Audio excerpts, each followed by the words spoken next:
think I've been dropshipping for like 2 years now, a bit more than two Nice. years. Yeah, and how long did it take for you to make a livable income off of drop shipping, do you think? See, I'm not a good example of that because I didn't focus on trying to make a livable income. I was focused on learning as much as possible and starting a YouTube channel because when I started dropshipping, I wasn't a YouTuber and I wanted to be a YouTuber for a long time. It was definitely one of my like long-term career goals. Being a YouTuber and making video games are like my life dreams. um, So my focus was on my YouTube channel instead of trying to get myself to a point where I can earn money because I was happy to make YouTube videos and be a barista at Starbucks and do the drop shipping stuff.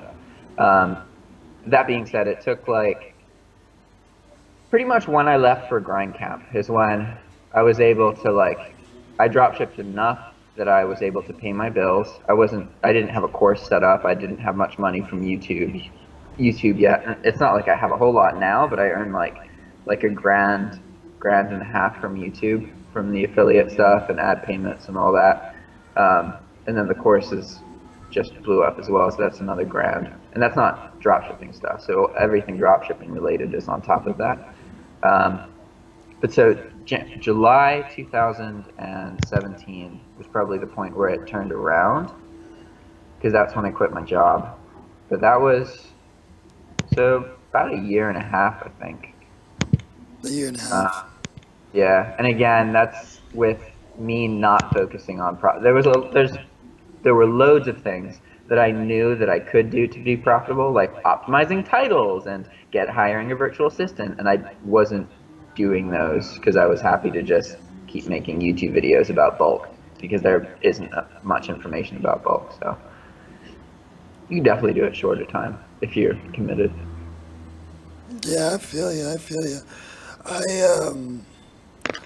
I actually got some of my eBay accounts banned like a couple months ago, 7 or 8 months Hmm. ago, and it actually wasn't even my fault. It was because me and my brother were business partners, and he started posting things like bongs and like medical supplies, and Yeah, eBay doesn't really like that.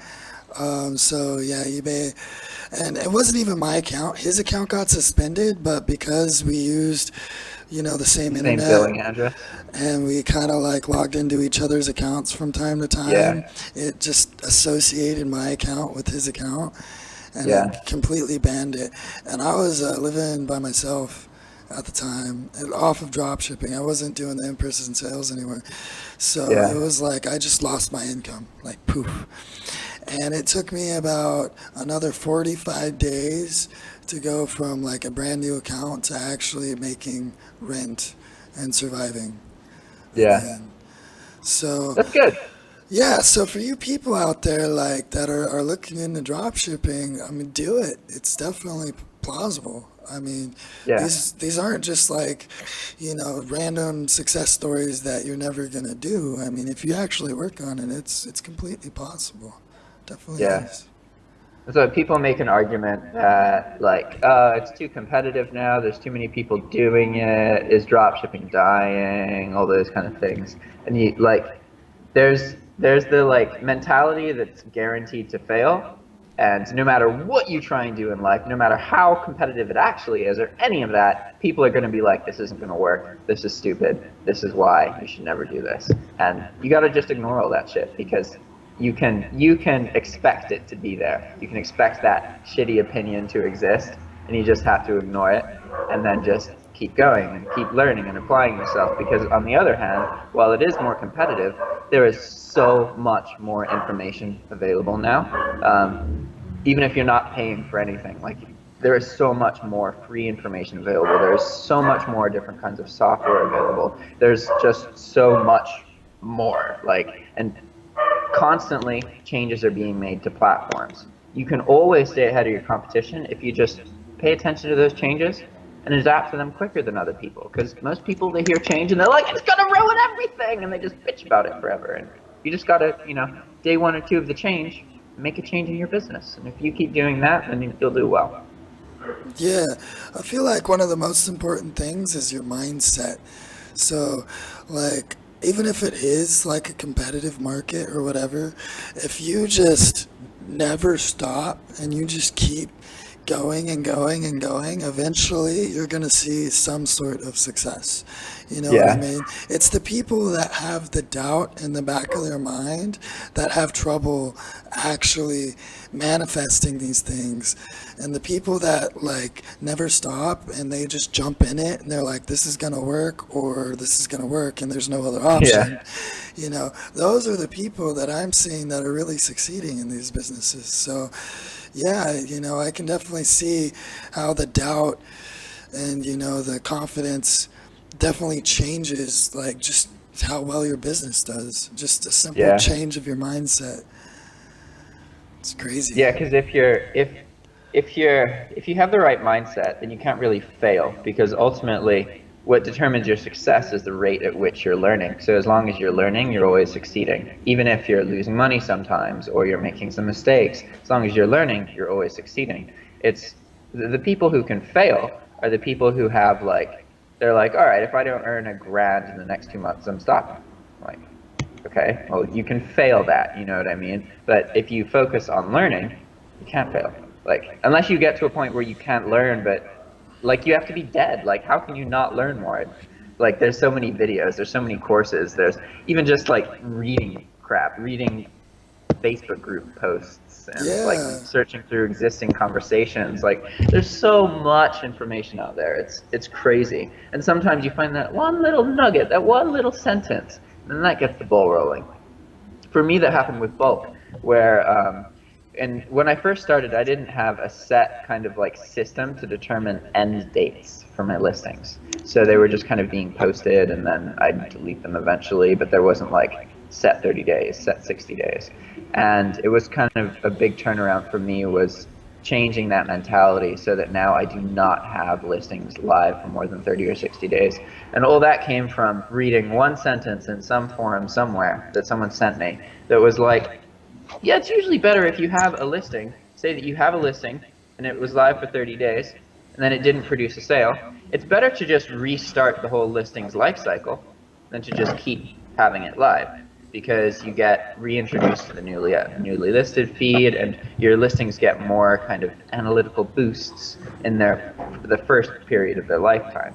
So you can just restart that beginning period over and over again, and you'll find that you get results out of items that the first time you didn't get any results out of, because it's not as simple as having the right item. It's also the right item in the right place at the right time. So that was a big kind of turn around point for how I thought, and it all came from just reading one sentence in a forum somewhere. Yeah, that's, you know, that's great, valuable information, man. That's awesome. Yeah, and you don't necessarily have to read information about eBay either.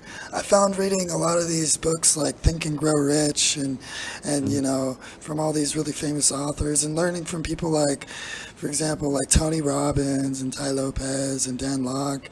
And I mean, they have so much valuable information that, I mean, even if you're not in eBay, you can still boost your eBay profits just by making business deals with people about eBay, for example, like cooperating with people, networking, doing things like that, and just learning, you know, just about, you know, how people work simply can teach you just a lot and help your business a lot too. Yeah, yeah, being open-minded is important. Yeah. That's the. Have you ever read the book, The 4 Hour Work Week? Yes. Yes, I have. Yeah, I haven't read that book, but I know the premise of it, and that's now like I work in the U.S., I live in Nicaragua. That's premise of the book, you know, work in one place, earn in one kind of currency, live in an area where that currency, or there's a cheaper currency, and then there's like a third component to it, I Yeah, the think. third component is to pay people in another country Ah, too. oh yeah, so I have an employee in Morocco. Okay, so I Yeah. have some of that going on. Yeah, exactly. And actually, you know, I was watching some videos of the dude that did that book, and he's like, yeah, you know, I don't really do the 4 hour work week because, you know, I'm trying to like scale my business. If I just wanted to like simply stay stagnant, that would work. But if you really want to grow, I mean, he said that that's really not what his book was intended to teach people is only to work 4 hours a week. Yeah. It's just to open their eyes to the fact that it's possible to cover your basics with that much time spent. Yeah, exactly. Basically, it's about how to do more with less, how to produce way more out of way less time. And, that's all about compounding your time, just being more effective, realizing what does work and what doesn't work, and then deleting the stuff that doesn't work